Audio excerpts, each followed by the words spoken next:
My name is Kelly Greenlee. I am the Community Outreach Librarian at Prince Memorial Library. Very happy to have you here this evening. And it's my pleasure to introduce to you Penny Asherman, who is the Executive Director for Shebbeag and Cumberland Land Trust. Penny became the Executive Director of CCLT in 2022 after serving as a board member for 18 years. She was a member of the Cumberland Town Lands and Conservation Commission and continues to serve as a liaison between CCLT and the town of Cumberland. Penny also serves on the board of the Maine Conservation Voters and Alliance, working on statewide environmental policy issues. She has a BA from Bohlen College and a law degree and master's degree from Vermont Law School. Penny? Thank you so much, Kelly, and thank you all for joining us this evening.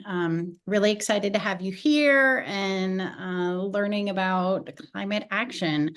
CCLT, as you probably know, has been conserving land and protecting water quality and providing public access to nature for 37 years in the town of Cumberland and town of Shebbeag Island. We have 1,200 acres of conserved forests, fields, and shoreline, and we hope that you're all enjoying them. Tonight, we're excited to have our third event in our climate series that we coordinated with our partners, Prince Memorial Library, Town of Cumberland Lands and Conservation Commission's Sustainability Subcommittee, and the Shebbeag Island Climate Action Team. The series that I'm referring to is called Weathering Climate Change, Understanding Shifts in Our Local Landscape. It's a series of 9 walks and talks aimed at informing, engaging, and uniting community members around local climate issues that are impacting us all. Some of our talks are online, like tonight. Others will be taking place out on the land, and we hope that you'll be joining us. Throughout the series, we're learning about our changing weather and coastlines, how our forests, birds, and marine populations are adapting, the role of our local farms in sustainable agriculture, and how you can make a difference individually. I will do a pitch for our next event, which is May 23rd, and that is all about local climate action. So we'll be hearing from the town of Cumberland, the town of Shebbeag, MS80 51, and CCLT, learning about what we're all doing for climate action and how we can do things collectively together to make a difference. Penny, can I interrupt for just a minute? I'm sorry. Yeah. We also have a virtual program coming up on May 14th, which is a Tuesday. And that one is about stabilizing our coastlines. Right. So I don't mean to refute you, but I just wanted to make sure that's perfect. I'm glad that you mentioned that. And tonight we're really excited to welcome Curtis Bohlen from Casco Bay Estuary Partnership to talk about a place we all love and enjoy, which is Casco Bay. And we're going to be learning from him some of the latest about the State of the Bay report that they put together, the importance of land conservation for water quality, measurements of bay health, and how Casco Bay Estuary Partnership is working with towns on ways to make the bay and communities more resilient. And I also want to take an opportunity to thank Casco Bay Estuary Partnership because they have supported many of CCLT's land acquisitions with grant funding. They've also partnered with CCLT in the town of Cumberland on community education projects, and we really appreciate their support and leadership in land acquisition. So I'm pleased to introduce Curtis. He's the director of Casco Bay Estuary Partnership. And he's an aquatic and wetlands biologist with an interdisciplinary background in ecology, economics, and public policy. He works to seek creative solutions to environmental challenges, support local communities, and improve management of Casco Bay. And in recent years, the organization has expanded its efforts to assist communities to understand and prepare for the impacts of climate change. Curtis has worked as a legislative aide on Capitol Hill for an environmental advocacy organizations, as an environmental consultant, and on the faculty of Bates and Colby colleges. He holds an undergraduate and master's degree from Stanford and a PhD from Cornell. So thank you so much for joining us, Curtis. It's a real treat to be here, and thank you, Penny and Kelly, for the introductions, and thank you for inviting me. I told you all as we were getting set up, and I wanted to share with the audience that this talk is, I give talks like this fairly regularly, and I thought this would be an easy one to pull together, and I just use a collection of ideas from before, but I found as I sat down to pull this together that this was a hard one for me to pull together, because the way we think and talk about climate change and how it relates to our work as the Estuary Partnership has been evolving. And I really needed to think about how to capture some of that subtlety of the new ways we're seeing how we work. And so this is a little bit of a new version of talking about these ideas. We'll see how it goes. But it should be fun for me to get in and get into some of the details. So let's get it started and we'll get going. Let me get the screen share going.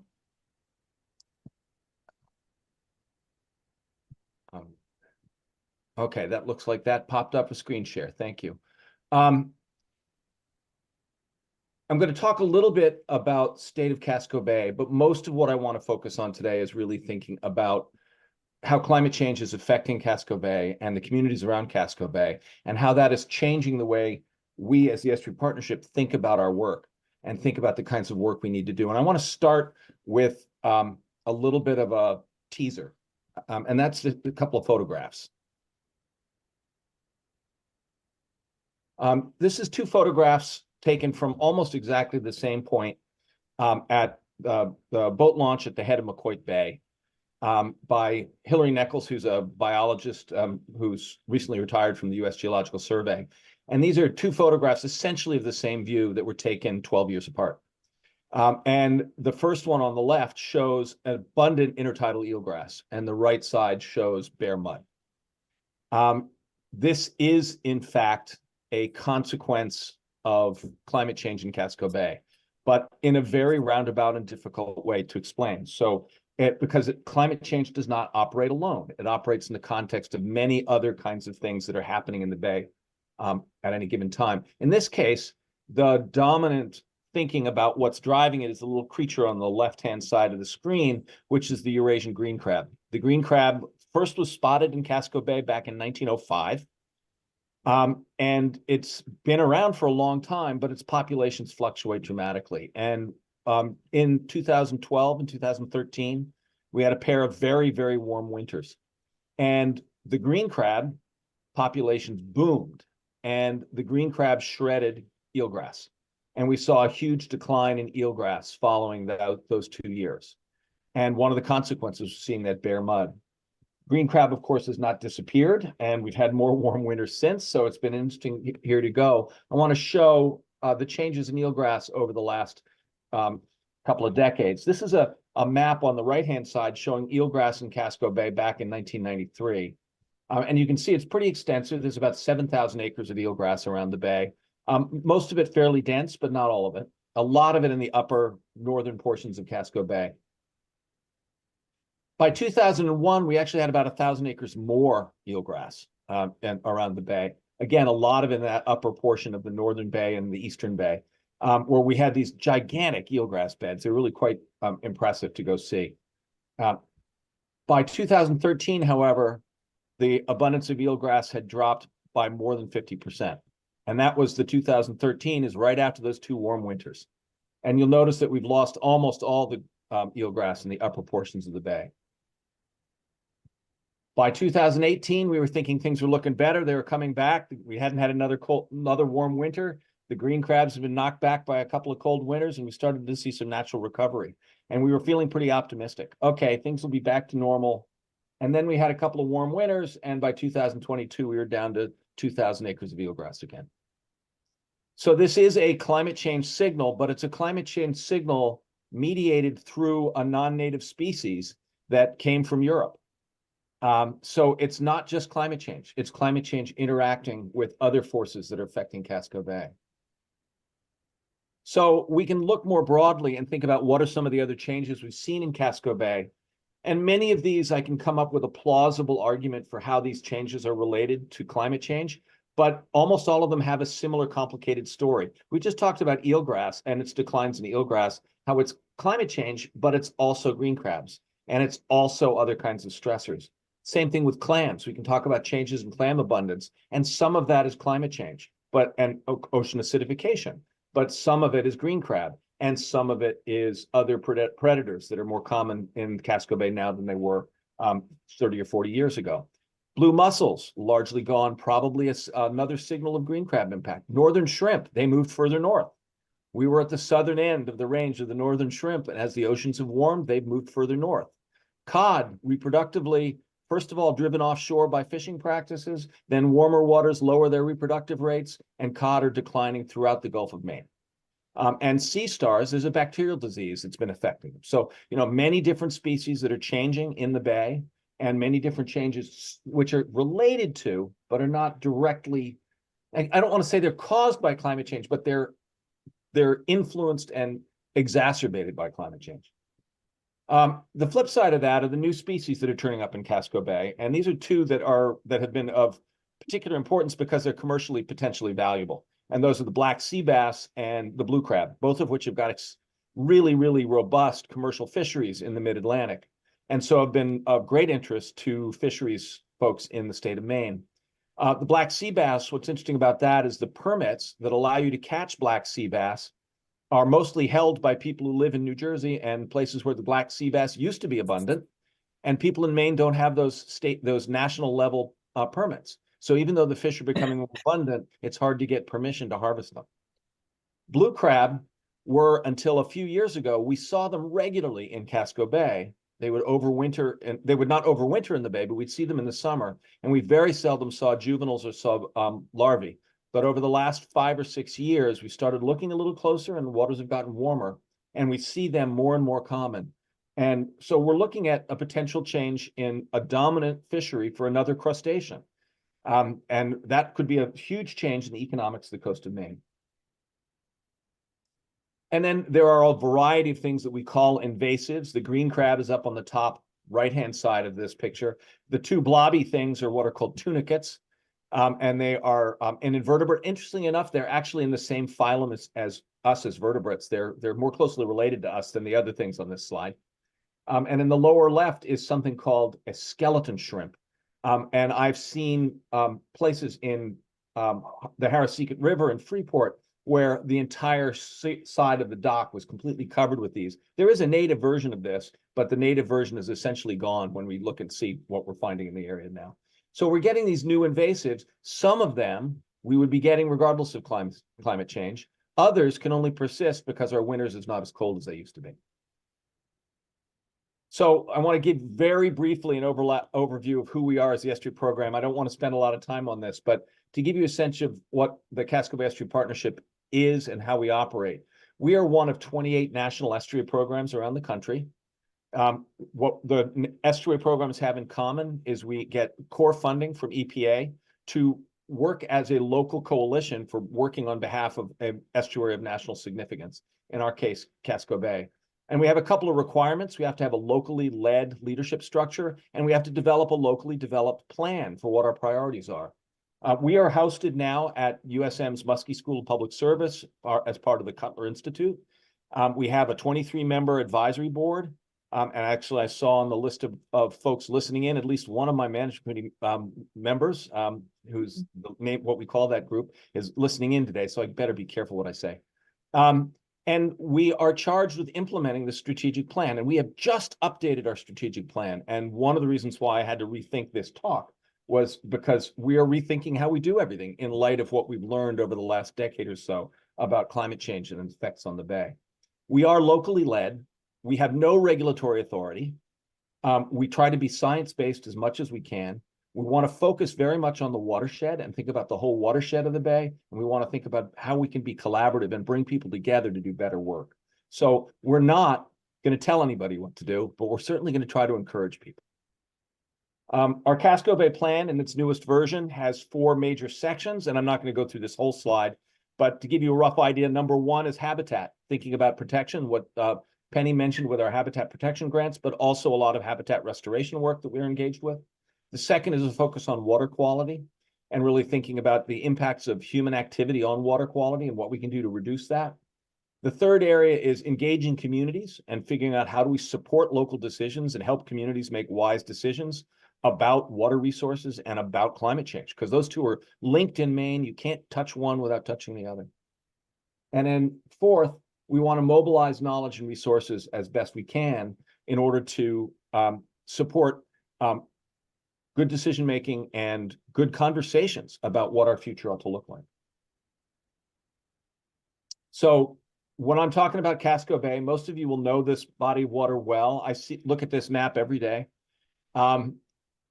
It extends from Cape Elizabeth to Phippsburg. It's about 160 square miles of water.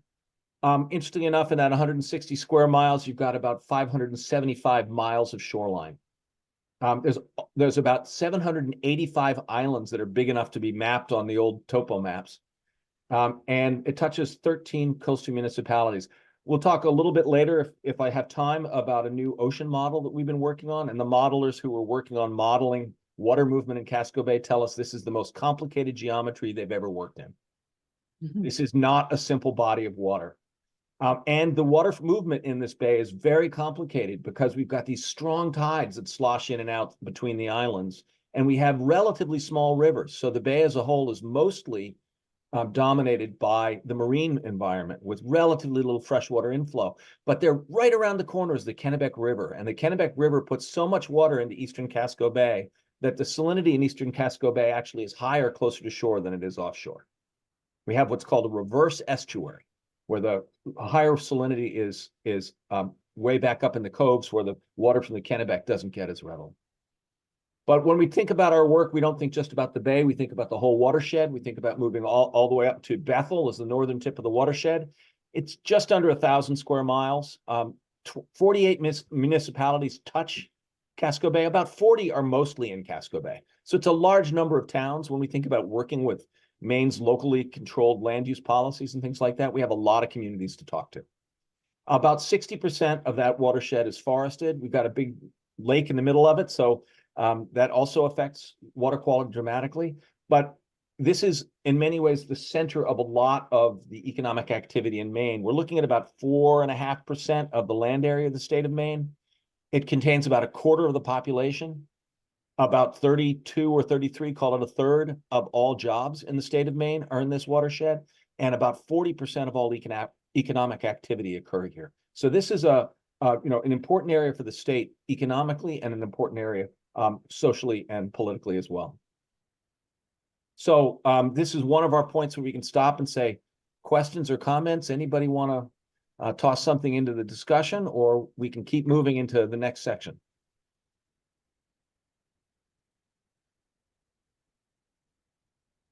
I'm seeing nothing popping up. Should we just keep going then? We'll keep going. I would say keep going, Curtis. Thank you. Yeah, okay. So I want to now talk a little bit about sort of the climate change drivers in Casco Bay. And what I mean by that is the things that we might think of as being the core of climate change: temperature, rainfall, sea level rise. And I put coastal acidification on this slide because it is part of the climate change story, but for time reasons, I'm not really going to talk about it today. So if we look at the data from the Portland Jetport, we can actually look at an 80-year record of weather from the Portland Jetport. And we can go back and look at that, and we can ask about how do we see that climate has been changing. And one of the things I want to get across to you is that climate has been changing. This is not something new.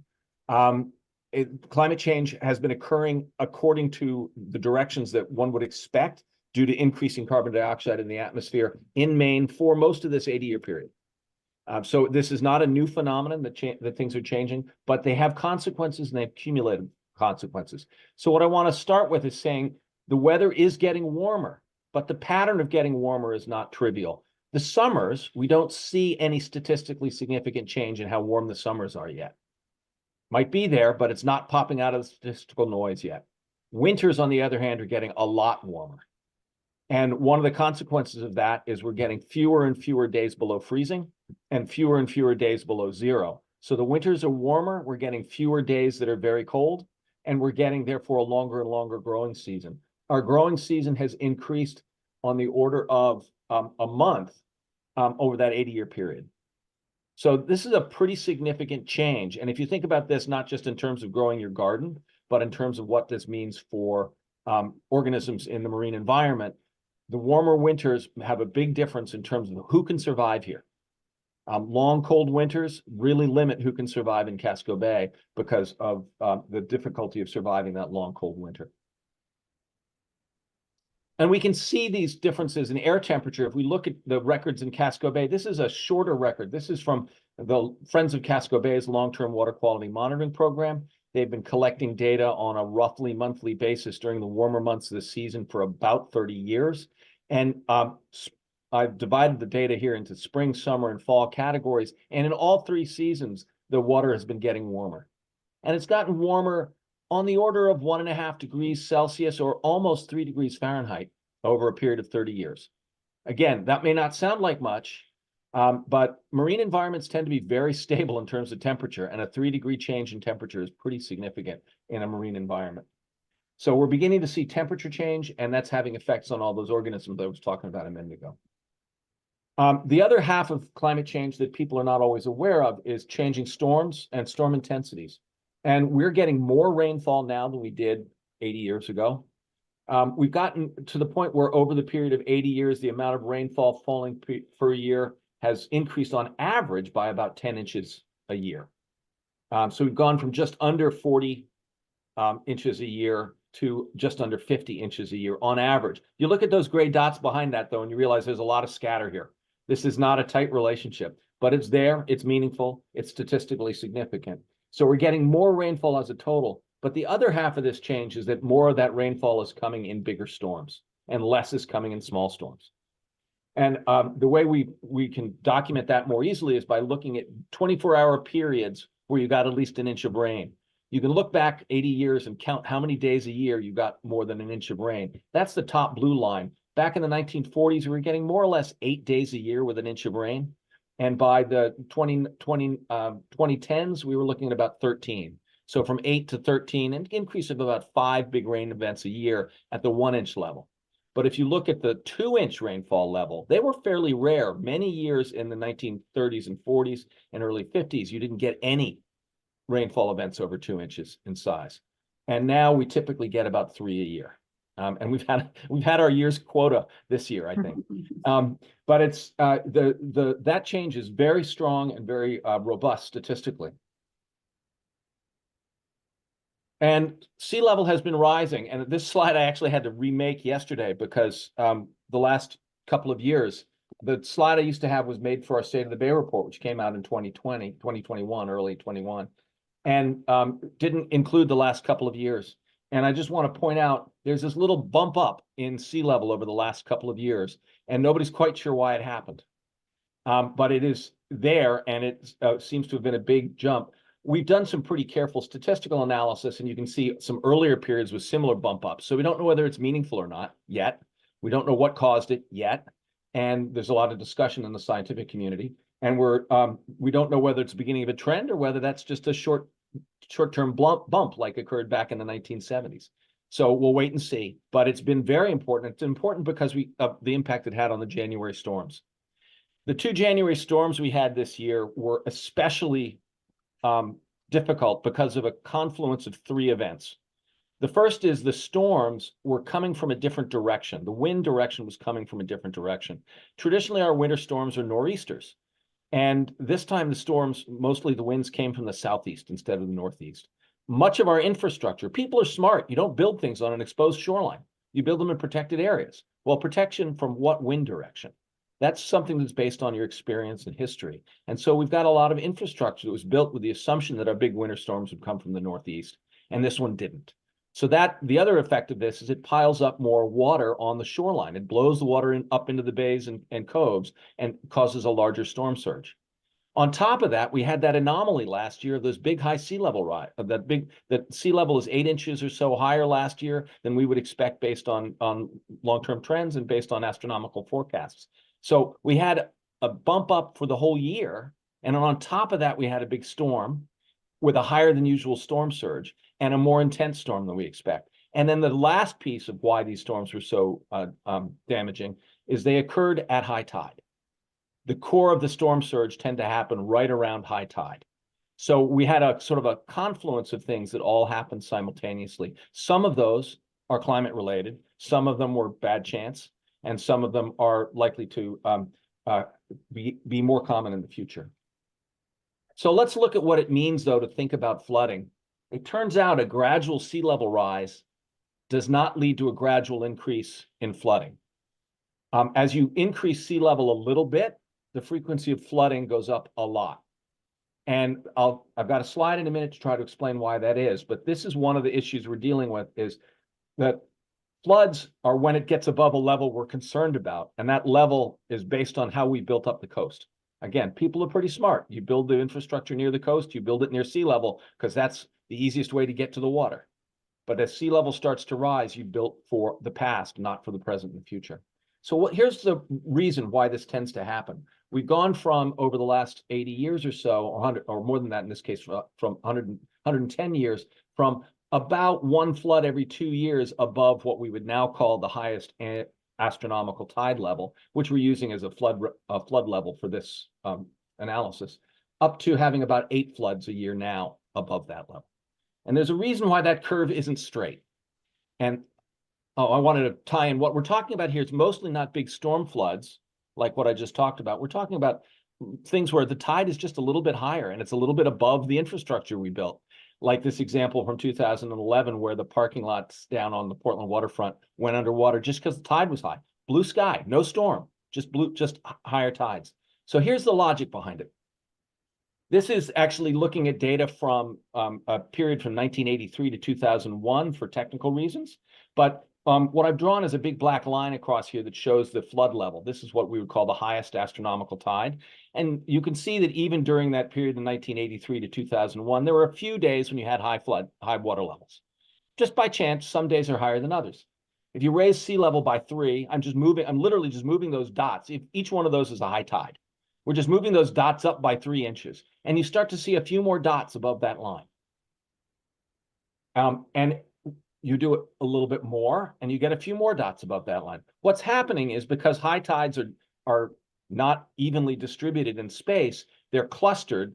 Big high tides are rare, little high tides are common. As you get further and further up this distribution, you pick up more and more tides per inch of tide that you go up. So we're now, if we go out to about 12 inches above the historical level, then we're looking at about 45 floods a year. What we're getting now is about 8 to 10. If we go to what's more like the mid-century forecasts for our area of about 15 inches above that 1980s era, we're looking at something on the order of 60 floods per year, 60 to 65 floods per year. So 1 foot of sea level rise, maybe a foot and a couple of inches, and we're looking at going from 8 or 10 floods per year to having 60 floods a year. That's a huge change. These are not big floods. They're not necessarily damaging floods, but every road's going underwater. Every coastal road is going underwater a couple of times a month. And that's a big change. And that's the kind of subtlety that we need to deal with when we're thinking about the future of the coast and the future of our communities. And I'll just keep going. It gets really depressing when you get up to 2 feet of sea level rise. So flood frequency is likely to increase with 1 more foot of sea level to something on the order of 60 floods a year. And these are minor floods, but they're floods. I want to go back to one of those photos I showed earlier, which is the Sawyer Road crossing between Cape Elizabeth and Scarborough, because this is an example of the way I think we're beginning to think about climate change and how it affects our work. The towns of Scarborough and Cape Elizabeth are going to remove Sawyer Road. And one of the reasons is because it's flood vulnerable. The other reason is because it has acted as a serious barrier to tidal flow into the salt marsh, and has therefore been reducing the ability of the salt marsh itself to respond to sea level rise. I just want to point out, in case you don't spot it, there's a car that got washed off the road in the middle of that picture. So this is an example of how we need to be thinking about the relationship between community resilience and our infrastructure and ecosystem resilience. We want to find opportunities where there are roads and other kinds of infrastructure that as we fix the road, we fix the environment as well. And that's sort of where we're headed, is trying to find those opportunities. This is an unusual one since the road is being removed, but there it is. Okay, another opportunity for people to ask me about any of the technical stuff. There are two questions in the Q&A. One is, do you have any data on high wind events? It seems like there's not only more rainy days, but there seems to be wind a lot of the time. It's a really, really, really good question, and we have looked at it. It turns out that there's some pretty good evidence. I haven't done it for the Portland Jetport. I've looked at it briefly on some of the offshore buoys. There's some evidence that wind velocities are going up. It's a little hard. The statistics get very messy. The other challenge, of course, is that it's not just the wind strength, but it's also the direction. And that is very hard to even figure out what question you're asking in a technical sense. But there's some evidence for that as well. So there is data available, both from the Portland Jetport has some data around wind direction and wind speed, and which goes back most of that period. And for the last 25 years or so, we've got data from buoys offshore. They can do it as well. I haven't been satisfied with my data analysis on that yet, which is why I don't share it. But yeah, I've been poking around at it. Great, thank you. The next question is, can you touch on how the sewage project in Portland, underground storage at Back Cove, will help protect Casco Bay? Yeah, and that's something that was one of the things I couldn't decide what to include and what not to include today. So that's a great sort of reminder. We will get into talking a little bit more about some of the things we're working on, but the City of Portland has been working on reducing combined sewer overflows for several decades. And the cumulative effect of that work has been really quite dramatic. And I pulled the slides, so I can't show them to you. But the total discharges of combined sewer flows, what a combined sewer is it's a pipe that was laid down before we had wastewater treatment plants. So it took runoff from our houses and from our roads and also sewage and dumped it into the bay. When we built wastewater treatment plants, we had to intercept those pipes and take them to the wastewater treatment plant. But the pipes get overwhelmed when there's too much rainfall. You can't get it all to the wastewater treatment plant fast enough because there's just too much water coming down all those pipes because you're also getting all the rainfall. So a combined sewer washes raw sewage, diluted by rainfall and other urban runoff, but still raw sewage, into the bay. And the city's been working on this for about 30 years, and the cumulative effect has already been to reduce discharges significantly, both in total amounts and also per inch of rainfall. Our rainfall is going up, so the discharges without city work would be going up too. They're not going up, they're going down. Per inch of rainfall, we're looking at a significant decline in the amount of rainfall, amount of discharge that happens per storm. But now we're getting these more intense storms and fewer small storms. So the cumulative effect varies from year to year tremendously. And that's one of the things where we keep tabs on that. The City of Portland tracks all of their discharges. Portland Water District has got every one of the combined sewer overflow places with a gauge in it that can measure discharge. So they know exactly how much is coming up into the bay every day now. I think that hits most of it, but and thank God they're building that big. I mean, they've been spending an awful lot of time with a big hole there next to Route 295, but they're getting close to being done. Great. So I want to focus a bit on how I'm thinking about climate change, sort of in the way it complicates many of the things we've been worrying about in other parts of our work. So how climate change influences what else we think about. I want to highlight land use change because this is going on the same time that climate change is going on. Changes in land use are going on throughout the region. And so between 2000 and 2020, the total population of Casco Bay rose on the order of 13% or so. And that's pretty close to 0.5% a year.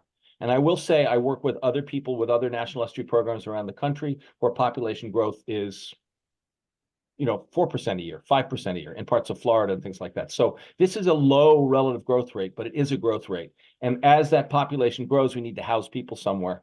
We may not be building enough housing, but we are building housing. And that has an impact on the landscape. And what's growing fastest are our ex-urban communities, not the big cities, not Portland and South Portland, but the areas sort of in a ring around those areas. And that means much of the development that's going on is affecting agricultural land and forests.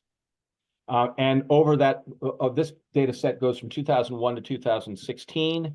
And I want you to focus just on the largest orange bars really here. And what you can see is we're losing a significant amount of forested landscape, about 16 square miles lost over that 15-year period of forest in the Casco Bay watershed, and we've lost agricultural land. We've lost about 2 square miles of agricultural land over that 15-year period. And most of that is coming back either as developed landscape or as a grassland. So we're seeing significant changes in land use. And I will say this data, since it ended in 2016, is before any of the construction boom that kicked in as we recovered from the economic downturn and as COVID caused everybody to want to move to Maine. So, this data is less severe than what we might see if we were moving forward. But as we develop the landscape, it has a huge effect on stream conditions. And I want to, this graphic, the map on the right-hand side here, is based on some work that Maine's Department of Environmental Protection does, where they go out and they sample the insects in a stream using a standardized sampling procedure. And then they feed it into a giant statistical model that tells them how good the water quality is. This is actually leave a rock basket in the stream for a month. And then they come back and collect it, scrape all the bugs, all the insects, all the invertebrates off those rocks, and put it into and identify everything and do this giant model. And the darker the dots are over here, the lower the water quality is revealed by insects. So the dots tell you what came up as water quality. The background gray is telling you how much asphalt is in that watershed. And it doesn't take any statistics at all to see our darkest areas of gray background have got our darker colors of the dots. There's a direct connection between urbanization of our watersheds and water quality conditions. So the lightest reds up in the upper watershed are in areas with very little in the way of asphalt in the watersheds, and our areas with the worst water quality tend to be our urbanized areas. So there's a direct connection between land use and water quality. As we develop our ex-urban communities, we're putting more and more areas into this danger zone with higher levels of impervious cover. So I want to look specifically at one stream that we've worked a lot on, which is Long Creek. Long Creek is the stream that drains the area around the main mall. The Portland Airport is over here on one side of the watershed. The main mall is in the lower middle section of the watershed. And up here is the Colonel Westbrook Plaza on the edge of Westbrook. The area has been studied extensively and has been monitored for a number of years because there is a cooperative mechanism in there for addressing water quality challenges of this stream. We probably have more data on water quality in Long Creek than anywhere in Maine in terms of freshwater streams. And what I'm showing here is just one of the things we measure, which is dissolved oxygen. And these lines here are the standards for Class B waters, and which are sort of intermediate quality waters in the state of Maine, and slightly less demanding standards for Class C waters for other waters in the state. In this area, most of the waters are Class C waters. Anytime we have a measurement below that value, technically that stream is violating water quality criteria. But these little flunny blobby things, the wider the blob, the more observations we have. So the wide spots are where we have a lot of data. And you can see most of the time in March and April, most of our measurements have pretty good dissolved oxygen levels, well above these criteria levels for water quality. The little rectangles in the middle show you where the middle 50% of the observations occur. And what you can see is by June, something like more than a quarter of our observations are falling below the Class B thresholds. By August, more than almost 3/4 of the observations are falling below that threshold, and a fair number are falling below Class C. So what we're looking at is an expected pattern. Dissolved oxygen is always worse in the summer under warmer conditions, and then climbs back up. But what we're seeing is any one of these observations would mean the stream fails to meet water quality criteria. These streams are failing to meet water quality criteria day after day after day after day in these summer months. This is over a multi-year period, so it's not every year, every day, but it's happening a lot in those summer months. And a lot of those are serious problems in the upper watershed. So this is something I want to sort of highlight how this relates to urbanization and water quality and climate change and how these are tied together. Climate change affects the hydrology because it affects rainfall. We have less rain for periods of drought, then we have a big storm and we have a gully washer. The result is we have more periods of low flow in that stream, and that makes the stream more dependent on, more likely to warm up when it's a hot day, and especially a hot day in the sun. So you then end up with high temperatures. Well, guess what? Climate change also means we have warmer temperatures. So this stream gets more and more susceptible to those high temperatures and more likely to have those dissolved oxygen problems. Simultaneously, the development of the watershed means we've altered the hydrology because we put all that asphalt down. And that means the water is not draining into the groundwater. It's going directly into the stream and flooding out right after the rain event. It's not staying in the watershed and leaking out slowly over time to feed the stream cold water that's coming out of the ground. That means we're looking again between storm events at lower flows and during storm events at higher flows. And because of it's running off of more of the water is running off the surface and running off of asphalt, which is heated in the sun, temperatures are going up. So urbanization and climate change are both having similar effects, making water quality conditions harder in this stream. So if we can address one of them, if we can address some of the urbanization impacts on the stream, we can lessen some of the impacts of climate change and vice versa. So these are related problems. They're not really separable. And what we've seen out there is we've had a couple of drought years. 2016 was a pretty significant drought, and it had a huge impact on the insect community, which DEP uses to look at water quality. We have, as a result, very few bugs in that stream. It takes several years for the insects to recover. Well, now we need several years without a drought for them to recover. And climate change means those droughts are becoming more common and longer. So we're getting shorter and shorter periods of recovery between events that wipe out the insects. Similar problem to what we had with the green crab. We don't have any cold winters for a few years. The green crabs get worse and they eat the eelgrass. If we have a couple of cold winters, they're knocked back. So it's a similar story of sort of extremes matter a lot. Okay. Another area where similar issues connect some of our other work and land use change is when we think about fish passage and the movement of fish around the watershed. And there's two different stories here, and the two pictures symbolize that. On the left is a brook trout, and brook trout are what's called a cold water species. They really don't do well with water temperatures that get too warm. And on the right are alewives, and alewives are migratory herring that swim upstream and breed in lakes. That photo on the right is actually in Mill Brook up in going up towards Highland Lake. That's a fabulous hike starting right about, give it another couple of weeks, and you'll start to see these fish beginning to swim up into the stream. And you'll see these in the pools all the way up the stream. These fish need to move around, but for different reasons. The trout, during the summer, if they're in a big river or a pond, their water's too warm. And they need to find cold water, and they can do that by swimming up into shaded streams or finding places where there's springs that have colder water. But they have to be able to move to do that. Otherwise, they get trapped in the big lake and the summer's too warm and they die. The migratory fish coming from the ocean have to get their way to the lake, and they have to get all the way there without getting stopped by a road or a dam or something like that. And for both of these groups of species, Maine is a really important northern refuge for these species and other fish that are actually struggling pretty badly in the mid-Atlantic now. So let's take a look at what this looks like on a watershed scale. This is a map where we're showing red dots for dams. We don't show the culverts and road crossings because there's about 16 or 1,800 of them, and the whole thing is covered with dots if you show them. But every place a road crosses a stream, you have a place that could block fish from moving. So what we've got here is showing the areas of accessible streams in green and accessible ponds in green, and all the areas that were historical habitat but are not accessible in orange. And what you can see is we have a very small fraction of the original accessible habitat that was accessible by these species that live offshore and breed in freshwater. They used to have access to a lot more territory than they do now. And for alewives, these migratory herring that breed in lakes, we've got access to about 2% of their historical area in the Casco Bay watershed. For shad and blueback herring, we've got about 15%. They tend to like to breed in the rivers themselves.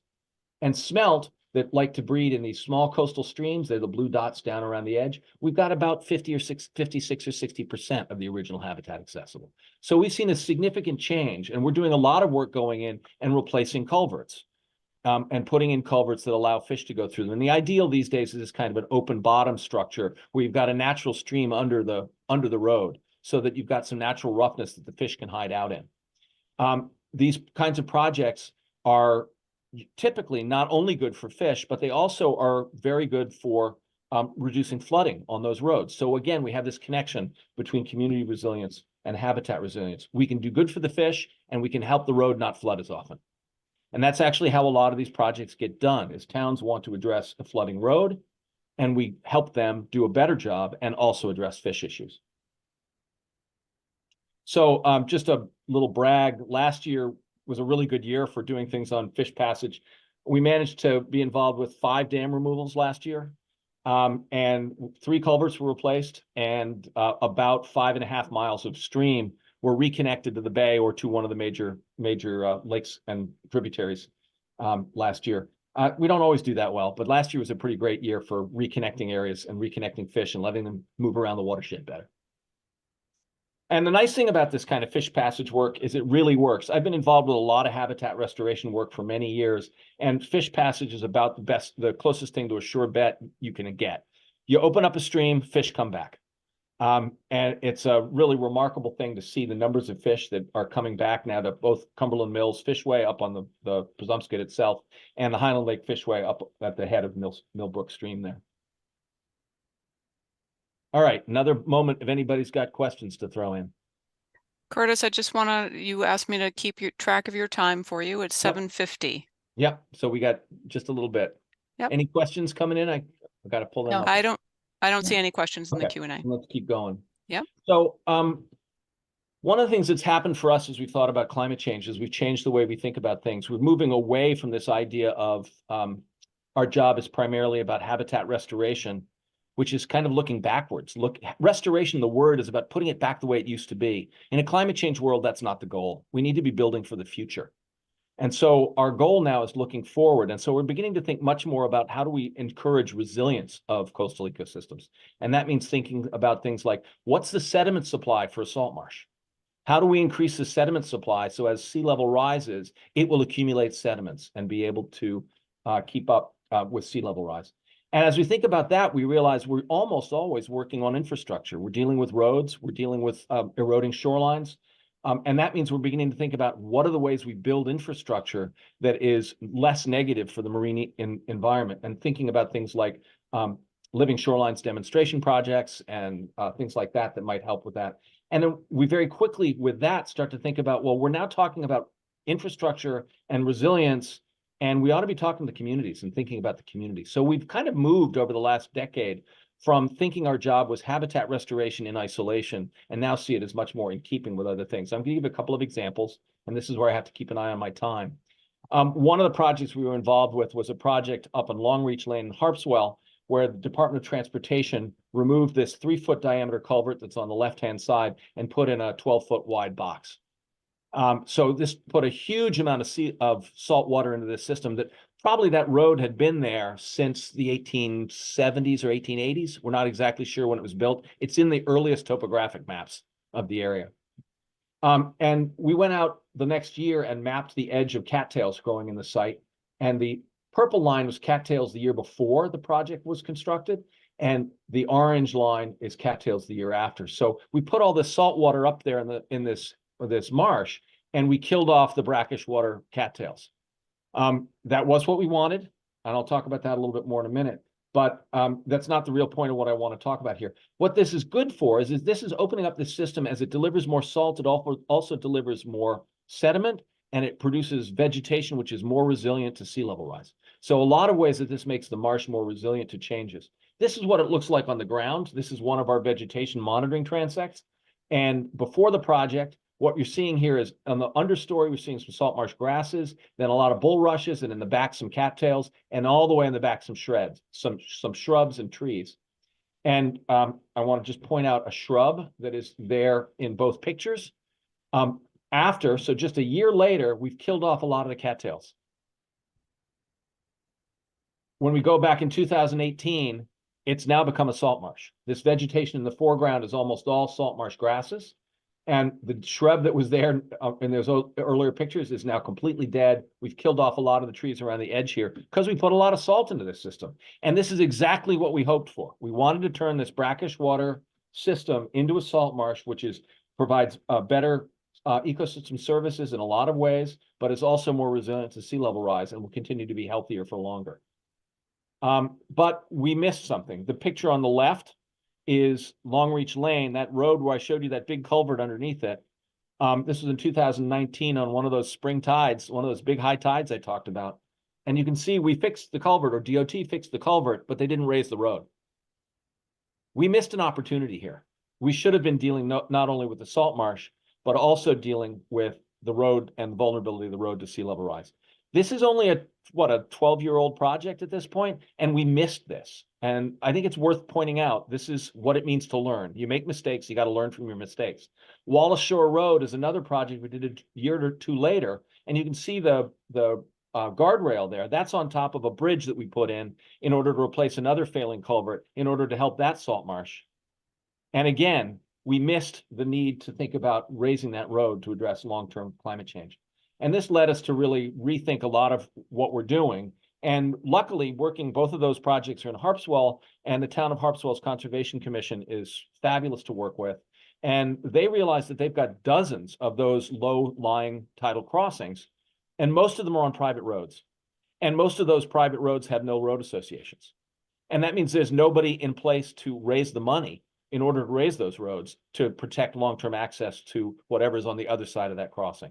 So here we have something that started as a salt marsh restoration world, and now it's all about climate resilience. And what are we going to do to help these communities deal with future flooding that's coming? How do we handle both of those goals at once? So what I want to highlight is the best work, I think, now has to combine these perspectives of thinking about community resilience, community engagement. These are volunteers taking out a dam by hand last year. And then also thinking about community robust infrastructure, habitat resilience, community resilience all at once. And I'm going to skip that one for now. And I want to talk very quickly about something we're working on, which is a regional ocean model that will model water movement in Casco Bay. And the basic idea here started out as something targeting water quality, that we needed to understand water movement in order to figure out how much discharge can come from the wastewater treatment plants. But there are a zillion other potential uses of a good ocean model. We heard from the folks at the Coast Guard that they would love to have a record of water movement for the last couple of days, so when they find an empty kayak, they can figure out where the person might have fallen out of it. We heard from the pilots who wanted to know what the salinity in the upper harbor is, because that determines how deep the boats sink in the water, because it affects water density and buoyancy. There are many, many other users. And so our vision is to go from thinking about ocean models as being something that's developed by scientists for scientists, to bringing in communities and making ocean models that are specifically built with community needs in mind. And thinking about what are the products that we can generate out of an ocean model that address these kinds of community needs. And that means ultimately the community needs to shape the model, not just shape the outputs. And that's where we're headed. And over the next few years, we're trying to develop long-term regional tools that can be updated as needed and extended to address the kinds of needs that the communities have, in addition to doing the water quality things, which is why we originally started the work. And I wanted to end with this, because that's me, the little blonde kid. That's me and my dad. I think I was 6 years old when that picture was taken. And we caught a 64-pound halibut. It was 2 inches longer and 2 pounds heavier than me. And this is a really important family story. And my mom used to tell the story about grabbing the seat of my pants so I didn't get pulled over. And, so this became a really important narrative. And when I think about climate change, I think about the ocean is changing. There haven't been halibut that size off the coast of Maine for people to catch since I was a kid, in any numbers worth speaking of. But this is an important story. And Maine, the coast of Maine is still generating stories and is still generating things that we all ought to care about. And that's what I'm thinking about here. I'm thinking about what are the stories that are going to be generated. Yes, the coast of Maine is changing. Climate change is changing the coast. But what our job is to do is to try to figure out how do we continue to make the communities on the coast of Maine as resilient and as prosperous and as joyful as possible, so that the ocean will continue to make stories and feed us, but also make stories. And that's what I think of when I think about how I want to think about the future of climate change in Casco Bay. I want to make sure the Bay continues to be able to produce really great stories that families will share and will remember for the rest of their lives. And I think we can do it. It takes us away from worrying about whether it's lobsters or blue crab, and instead says, what's great about the ocean and how do we make it as good as it can be? And that's where I think we need to go next. So that's it for me. I think I've got gone longer than I should have, but we didn't get that many questions coming back in. No, So that was wonderful, Curtis. Thank you so much. We do have another question. It says NOAA is allocating a significant amount of funding for fish passage projects in Maine, the Penobscot and the Kennebec. Is any of this funding touching down in the Casco Bay watershed? yeah, absolutely. I think, let's just say there's a lot of people applying for a lot of effort for that. And I can mention a couple of things that have come up recently. I know there are some projects for a tidal culvert replacement in Brunswick that just got announced. That's actually coming through the coastal program, not through NOAA. Well, coastal program is NOAA, but indirectly, not through the big NOAA grants. We've been applying for NOAA grants for a number of projects. We've got a proposal out now for a half a dozen salt marsh restoration projects around the region. One of the things that's gotten difficult is with all the money coming in the federal funding cycles now, the federal agencies want big proposals. They don't want small proposals. And because of our glaciated landscape, we have a lot of small proposals. And so what we're having to do is work with a lot of partners to put together packages of 8 or 9 projects to apply for money. So it's we're not doing one big Penobscot project. We're doing lots of small things and having to cobble those together into a larger package that we can take to funders to go after. So yes, some of it is landing in Casco Bay. We're still trying to get more. There's a lot of work to be done. I have a question, actually. You didn't mention lobsters. Could you touch upon what's been happening with the lobster population? You probably did it on purpose. Yeah, a little bit on purpose. Lobsters are a difficult story because the quality of the science varies tremendously. There are the obvious big global trend is that the southern edge of an economically viable lobster fishery has been moving north for 30 or 40 years. There used to be a viable lobster fishery in Long Island Sound. There used to be one on the south side of Cape Cod. There used to be one in the north side of Cape Cod. Those are all basically gone now.